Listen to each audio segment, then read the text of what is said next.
भाई कुछ लोग सोचते हैं कि बीजेपी को हराना नामुमकिन है, मेरा तो ऐसा मानना नहीं है, आपका भी शायद नहीं होगा। लेकिन जो लोग सोचते हैं ना कि बीजेपी को हराना बहुत मुश्किल है या नामुमकिन, वो भी अपनी जगह कुछ हद तक सही है, क्योंकि बीजेपी एक बहुत मजबूत पार्टी है। आज हम वीडियो में पहले ये डिस्कस करेंगे कि उनको हराना नामुमकिन क्यों लगता है लोगों को, और उसके बाद हम इस चीज का विचार करेंगे और वो फॉर्मूला डिस्कस करेंगे जो बीजेपी को हराने में काम आएगा पार्टीज के। तो जो सबसे पहली बात मैंने यहाँ शुरू करनी है ना, कि हमारे भारत में 29 में से जो 22 राज्य हैं उनमें बीजेपी या बीजेपी के साथ गठबंधन में सरकारें हैं। 16 में है बीजेपी अपने खुद के दम पर, बिल्कुल, और बाकियों में वो गठबंधन में तो बहुत बड़ी बात है। और इसका जो सबसे बड़ा श्रेय जाता है ना, वो आरएसएस को भी जाता है, कि जो आरएसएस के कार्यकर्ता हैं वो ग्राउंड लेवल पे काम करते हैं, और वो चुनावी मेंढक की तरह नहीं होते कि चुनावों के दौरान ही काम करेंगे।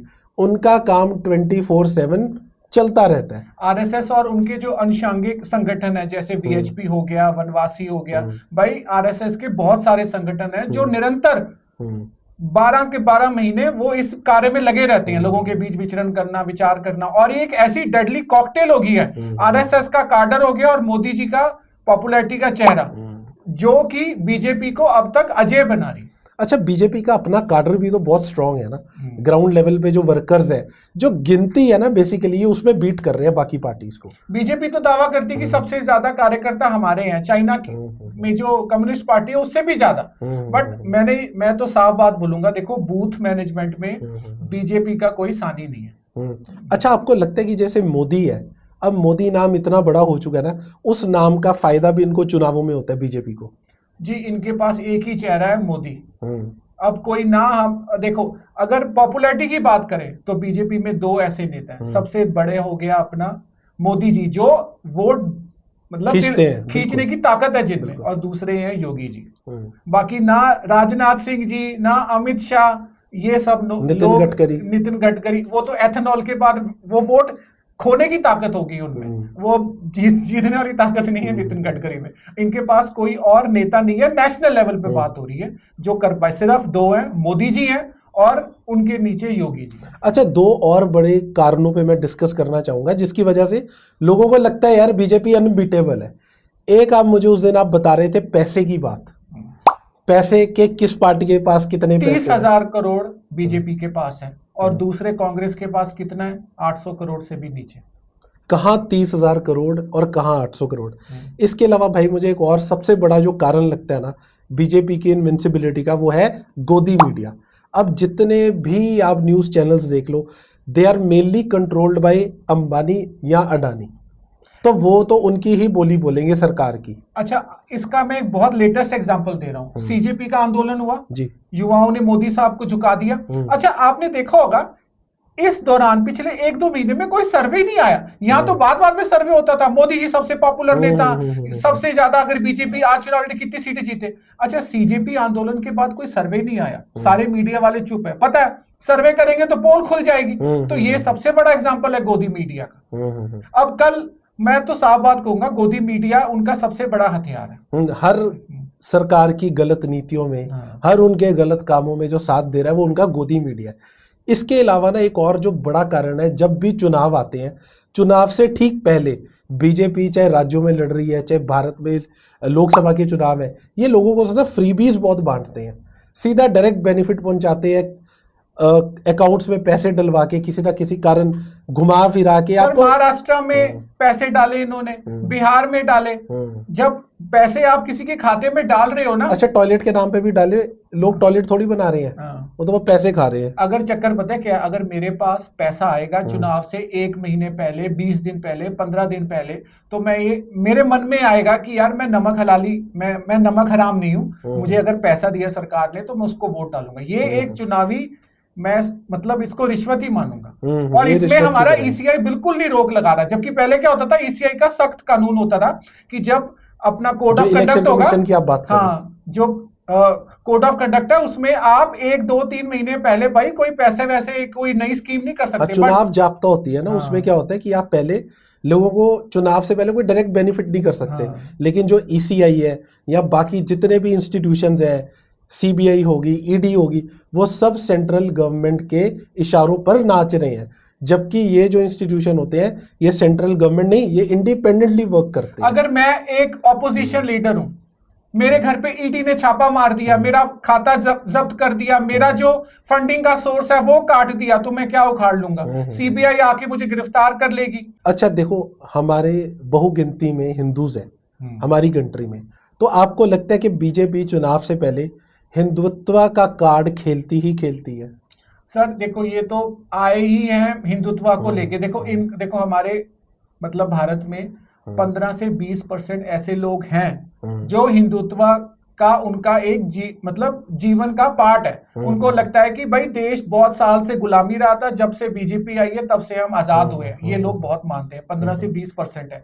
बट बीजेपी को पिछली बार मिले थे 37-38% जो वोट मिले थे ना। ये जो बाकी के जो वोटर है ये लोग हिंदुत्व में बिलीव नहीं करते, बट जो बीजेपी का हार्डकोर जो सपोर्ट बेस है ना वो 15 से 20% है जो हिंदुत्व में बिलीव करता है। ये आपने ना बड़ी अच्छी बात की, क्योंकि अब हमारा दूसरा सेगमेंट शुरू है। अब हम डिस्कस करेंगे कि बीजेपी को हराने के क्या क्या फॉर्मूलाज हैं। जैसे अभी आपने बताया कि बीजेपी को 37% वोट पड़े थे पिछली बार, तो इसका मतलब है जो 63% है उन्होंने बीजेपी को खारिज किया। आप मेरी बात समझ रहे हो? अगर 63% वोटर है जो वो बिखरा पड़ा है, अगर उसको किसी तरीके से इकट्ठा किया जाए, कोई एक लीडर उभर के आए, तो बीजेपी को हराना आंकड़ों के हिसाब से बहुत आसान है। देखो बीजेपी हार सकती है, बट ये जो हमारे कई ऑपोजिशन लीडर है ना, अच्छा हमें बात समझनी होगी। जब नेशनल चुनाव होता है और एक होता है स्टेट के चुनाव। जब मैं बीजेपी को हराने की बात नेशनल लेवल पे कर रहा हूं, जब नेशनल लेवल का चुनाव होगा ना, तो इसमें जो हमारे स्टेट लीडर्स हैं भाई, इनको एक नेशनल पार्टी जैसे कांग्रेस है इसका साथ देना चाहिए। पर ये क्या करते हैं, ममता बनर्जी आ जाएगी, खेला हो बे, उधर से उद्धव ठाकरे साहब आ जाएंगे, शरद पवार साहब का तो आज तक पता ही नहीं चला वो किस पार्टी के साथ है। भाई वो अदानी के भी दोस्त है, मोदी साहब के भी दोस्त है, राहुल गांधी के भी दोस्त है, मैं सबका दोस्त हूं भाई। आइडियोलॉजी भी कोई चीज है, आप सबके दोस्त हो, तो आपकी आइडियोलॉजी क्या है भाई? जितने भी ऑपोजिशन है ना उसको एक साथ आना पड़ेगा। और बीजेपी की ये आइडियोलॉजी है। आइडियोलॉजी क्या है भाई? गाय, पाकिस्तान और राष्ट्रवाद, ये उसकी कोर आइडियोलॉजी है। आपको आइडियोलॉजी का मुकाबला आइडियोलॉजी से करना पड़ेगा। मैं कई ऑपोजिशन मतलब कांग्रेस के किसी नेता से पूछ लो कांग्रेस की क्या आइडियोलॉजी है, इधर उधर देखना शुरू कर देंगे। किसी से भी पूछ लो भाई, आइडियोलॉजी का मुकाबला होगा आइडियोलॉजी से। आपकी आइडियोलॉजी होनी चाहिए भाई सेक्युलरिज्म, लोगों के आम मुद्दे उठाना, सोशलिज्म, ये सब आइडियोलॉजी होती है। नफरत की अगर उनकी आइडियोलॉजी है, अगर वो आइडियोलॉजी उनकी छदम राष्ट्रवाद है, तो आप भाई सच्चा राष्ट्रवाद लेके आओ। प्रेम की आइडियोलॉजी करो, प्रेम की आइडियोलॉजी करो। आप वो करते नहीं। अच्छा सड़कों पे आना पड़ेगा। अगर आरएसएस वालों को आप जितने मर्जी कह लो आरएसएस वो है ये है, भाई वो लोग सारा साल फील्ड में रहते हैं, आप लोग फील्ड में नहीं रहते। चुनावी रहते हैं, चुनावी मेंढक की तरह 1-2 महीने पहले आ जाएंगे। वो फिर टर करने से कुछ नहीं होता। ये लॉन्ग टर्म आना पड़ेगा, लगातार काम करना पड़ेगा। लोगों के साथ सुख में नहीं दुख में जुड़ो भाई, लोगों के बीच विचरण करो, उनके मुद्दे उठाओ। लोग क्यों नहीं जुड़ेंगे आपके साथ? अच्छा कई लोग कहेंगे नहीं जी बीजेपी को हराना, ऐसे तो फिर अंग्रेजों के साथ भी ना लड़ते आप। अंग्रेज भी ताकतवर थे भाई, बीजेपी की हुकूमत भारत में ही है ना। अंग्रेजों का तो सूरज नहीं डूबता था, कई उनके पास महाद्वीप थे तो हारे ना भाई ब्रिटिशर। ऐसे तो फिर हम सोचते नहीं जी मैं अखबार कैसे निकालूंगा, मेरे पास पैसे नहीं है। भाई लोगों ने अखबार निकाले ब्रिटिश काल में। तो अगर आपको बीजेपी को हराना है, सबसे पहले सोशल मीडिया पे अपना स्ट्रांग करो, लोगों के बीच रहो, उनके मुद्दे उठाओ, सोशल मीडिया स्ट्रांग करो। सीजेपी ने क्या किया? जो भाजपा कभी झुकती नहीं थी 36 दिन में झुक गई ना। क्यों? क्योंकि भाई सोशल मीडिया की ताकत बहुत ज्यादा है। अगर गोदी मीडिया है आपकी बात नहीं उठाता तो आप सोशल मीडिया पे आ जाओ। बिल्कुल। अब लोगों के बीच विचरण करो और सोशल मीडिया में आओ। और जो कहते हैं जी हमारे पास तो पैसा नहीं है, भाई जनता आपके साथ जुड़ गई ना तो पैसा ऐसा कुछ नहीं देखता। अब ऐसे तो फिर अदानी साहब क्यों नहीं पीएम का चुनाव लड़े? पैसा तो बहुत है भाई, अकेले पैसे से कुछ नहीं होता। अच्छा इस सेगमेंट के शुरू में जो आपने बात की ना, अब मैं उसी बात को दोबारा लाता हूं। आपने कहा कि जो 63% वोट बीजेपी को नहीं पड़े थे, वो बिखरे पड़े हैं, और जो अलग अलग पार्टीज अपना राग अलापती रहती है उसको एक पार्टी के साथ जुड़ना चाहिए।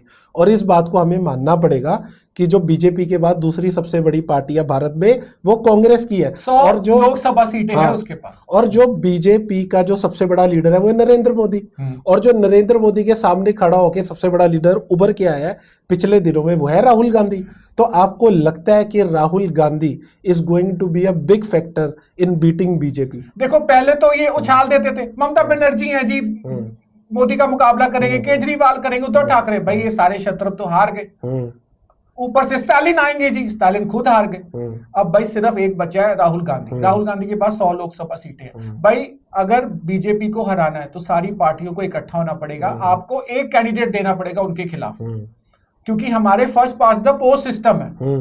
तो अगर आपका वोट आप एकत्रित करोगे, दूसरा भाई आपको दलित हो गए, अल्पसंख्यक मतलब मुसलमान हो गए, उसके अलावा आप ओबीसी हो गए, इन सब वर्गों को जोड़ो, क्योंकि इनको इनके बीच आप जाके इनके मुद्दे उठाओ। इस बार बीजेपी की क्यों 240 सीटें आई? क्योंकि बीजेपी की एक नेता ने कह दिया था अब की बार 400 पार संविधान बदल देंगे। तो भाई दलितों को लगा भाई ये तो हमारे बाबा साहब अंबेडकर का जो संविधान है, जिनको भाई दलित लोग भगवान मानते हैं, तो वो तो बदल देंगे। तो उन्होंने भाई एक तरफ कांग्रेस की तरफ और समाजवादी की पार्टी की तरफ हो गए, यूपी ने झटका दे दिया।